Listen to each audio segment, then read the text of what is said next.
Hey you guys, it's Lauren. Welcome back. So in today's video, I wanted to talk about my top 10 high-end favorites that I don't necessarily talk about every day. And I don't really know why, because these are all so good. Maybe it's just because I feel like a lot of them are maybe old news, but they're still really good. They all have really high ratings. But yeah, I just don't give them enough love. And I just love high-end makeup when it's worth it. There's certain staple products that I always repurchase, and these are some of them, and they're just, yeah, my top products, and yeah, I just wanted to give them some love today. So hopefully you guys enjoy this video, and we'll go ahead and get started. So my first high-end favorite is this Lila B Bronzer.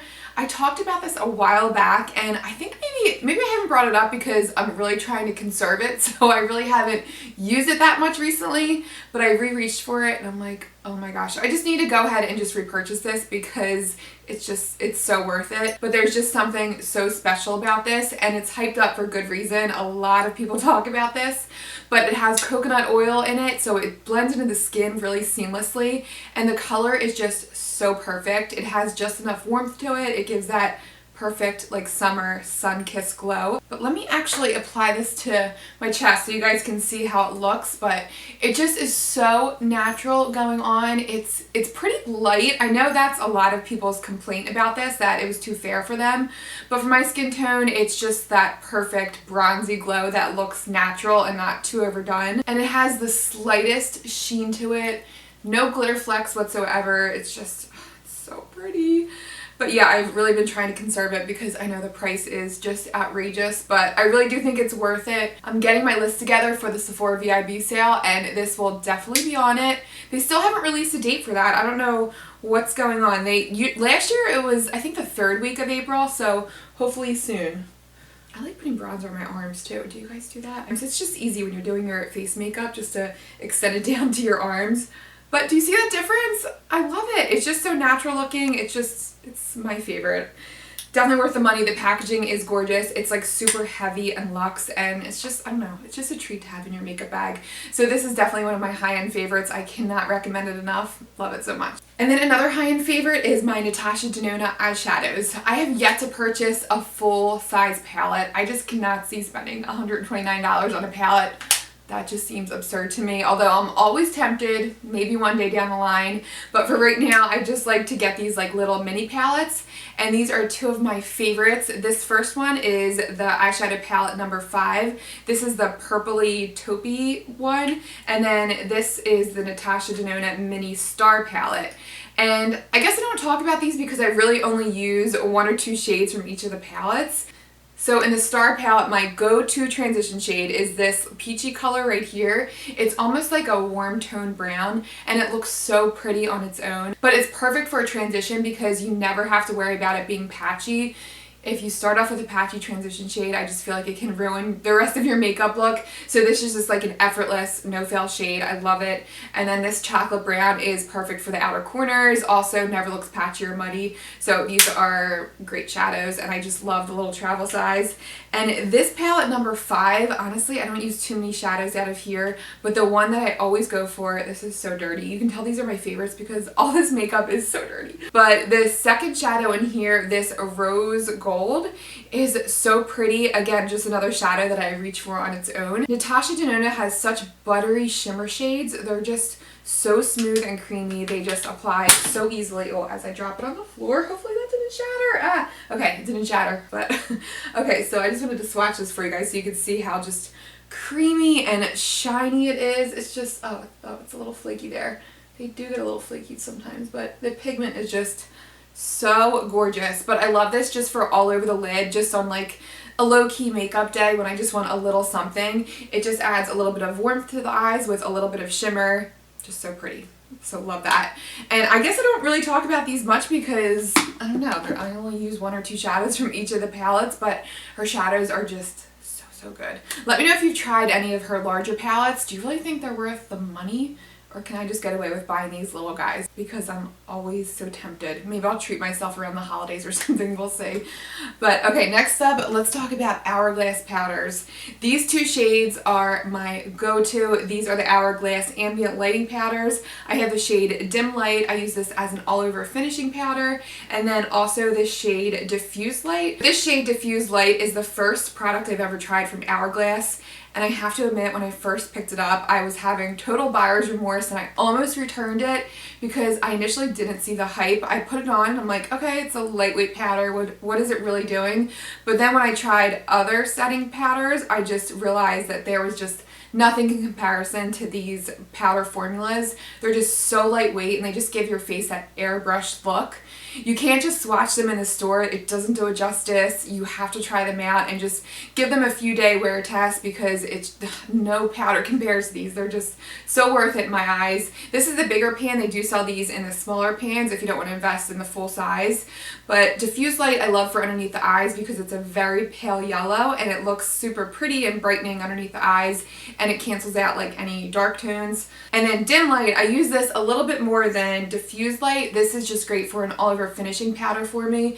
It took me a few tries to find the perfect shade. I initially bought, I think it was Luminous Light, and it was a little too light for my skin tone. Almost like a tan champagne color, and I shouldn't even swatch this because again, it's not going to do it justice, but it barely shows up on the skin.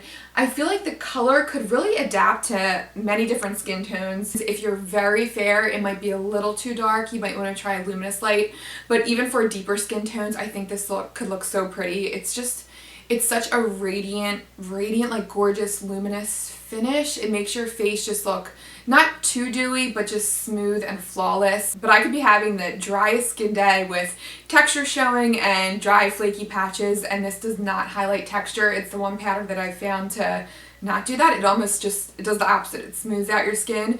Let me actually just show you how it looks going on the face. It's just so pretty. It mattifies slightly, like it'll take down any oil, but it still gives, see on my chin, there's like a little bit of a radiance, but it just makes your skin look so healthy and it sets your makeup.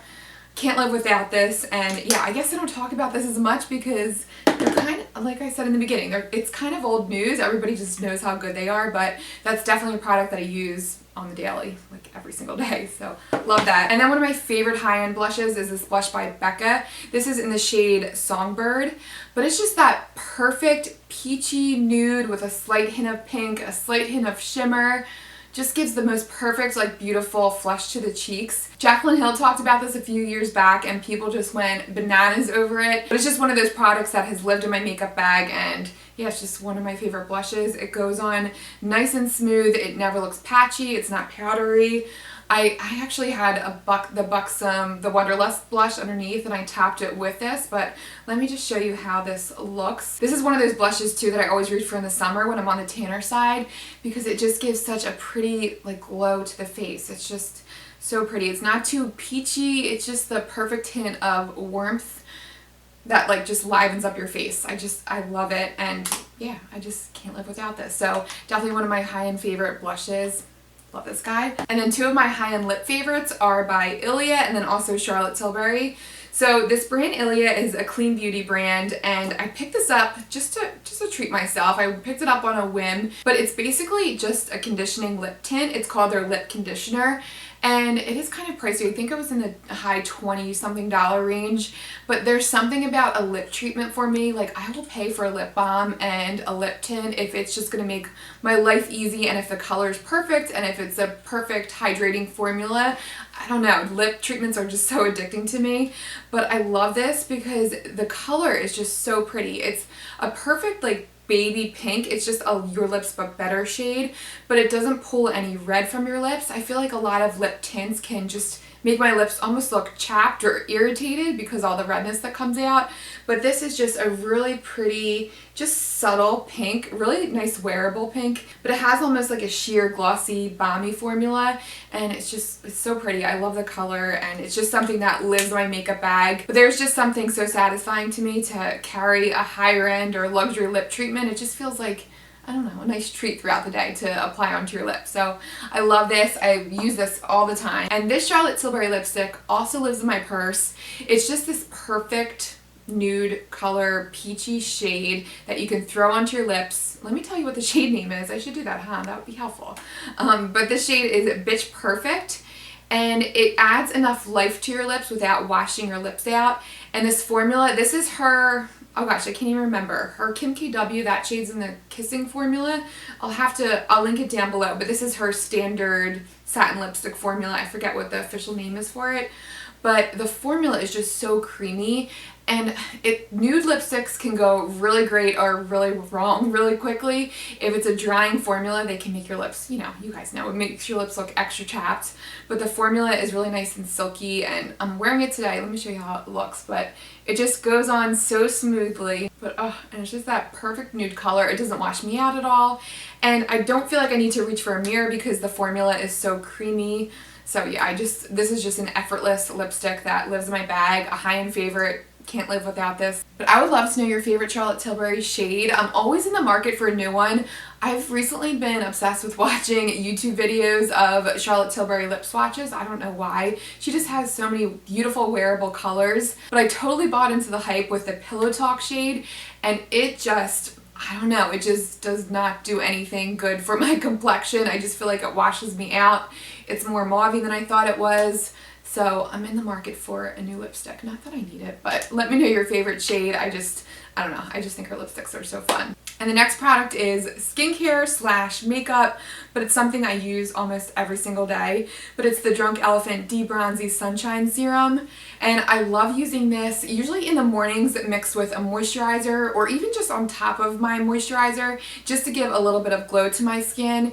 It sits so nicely under the skin. You don't have to worry about it like pilling up underneath foundation, and it just adds a pretty subtle glow to your skin. Let me put it on my hand so you guys can see what it looks like. It's really pigmented, so you don't really need a lot at all, and I've had this for a long time. I haven't had to repurchase this yet, but see that glow it gives? It's just so pretty. It has the slightest sheen to it. I definitely have to apply this over a moisturizer because it's not moisturizing enough on its own. It can be a little, I don't know, it's not very silky or emollient. It's not that easy to apply, so my skin has to be really hydrated before I put this on. But you just need the tiniest bit, and it gives just such a pretty glow. And it's Drunk Elephant, so you know you're getting a good skincare underneath your makeup, and it's just something I can feel good about wearing throughout the day. So yeah, just love that so much. Use that all the time. And then another high-end favorite is by Kevin Aucoin. This is his Expert Mascara. This is so good. My most favorite part about this mascara is the wand and of course the formula, but it just distributes the product so nicely onto your lashes. And when you pull it out, it's a big fluffy, almost like a raccoon tail wand. But you don't have to worry about any product gooping up onto the wand. I've had this for a while now, and it's still, the formula is still just as wet, and it just makes your lashes so thick and fluffy. It wears nicely throughout the day. I do notice my lower lashes, I feel like it can smudge slightly. There's definitely mascaras at the drugstore that are just as good, if not better than this, but I love the wand and the formula, and it's just like, I don't know, it's just an easy mascara to work with, and you just get instant fluffy lash, dramatic lash result from this. So yeah, I just have been really enjoying this. I don't know, I put this aside, I forgot about it, and then I've been using it like every day now, so I've been really excited about that. And then one of my favorite setting powders that I don't give enough love to is by Cover FX. This is their perfect setting powder. I have the shade Translucent Light, and it's just so nice, light, and airy. I use this mainly for in my T-zone, just right in between my eyebrows, along my nose, and then on my chin, and it just keeps your skin mattified throughout the day without enhancing any texture. It doesn't make your skin look dry, and I'm super picky when it comes to a setting powder. Like, I will only use this or the Glossier powder to really set or bake my face. I don't really bake very often, but when I do, I use the Cover FX setting powder, and it just sets so nicely. And it's kind of a weird trait about this powder, but it works really nicely with a lot of setting sprays. I feel like a lot of powders, when I use a certain setting spray, it just makes the powder kind of like cake up, but this just sets beautifully. Cover FX just has some great complexion products. I also love their foundation. I haven't tried their concealer, but I know everybody has raved about that. A couple of you have recommended that to me as well. And what's the other thing that I love from them? Oh, the illuminating setting spray is another one of my favorites, but their setting powder is like my go-to. It like lives on my vanity, so love that. And speaking of complexion products, we're going to talk about foundation last. One of my probably top 5 favorite foundations is Too Faced Born This Way. But this is just my go-to foundation for if I'm at an event or if I'm going somewhere where I need my makeup to last all day throughout the elements, if it's humid outside, if it's raining, if it's cold, if it's hot. This just lasts through everything. But the name of this foundation, Born This Way, could not be more perfect because it truly just looks like your skin while making your skin look flawless. It's truly, they call it an undetectable medium to full coverage foundation, and that really is what it is. Like, it doesn't make your skin ever look cakey or makeup-y. It doesn't leave any patchiness. You never end up with that like makeup foundation face. Even if I'm not careful with it, I feel like it blends into my skin. It just sinks into my skin and becomes one with my skin. It's natural. I would call it more of like a demi matte finish maybe. You can get a little bit of a sheen from it, but for the most part it's pretty matte. I'm wearing it today. Now I do have on top of it the illuminating setting spray and then also the Hourglass Powders.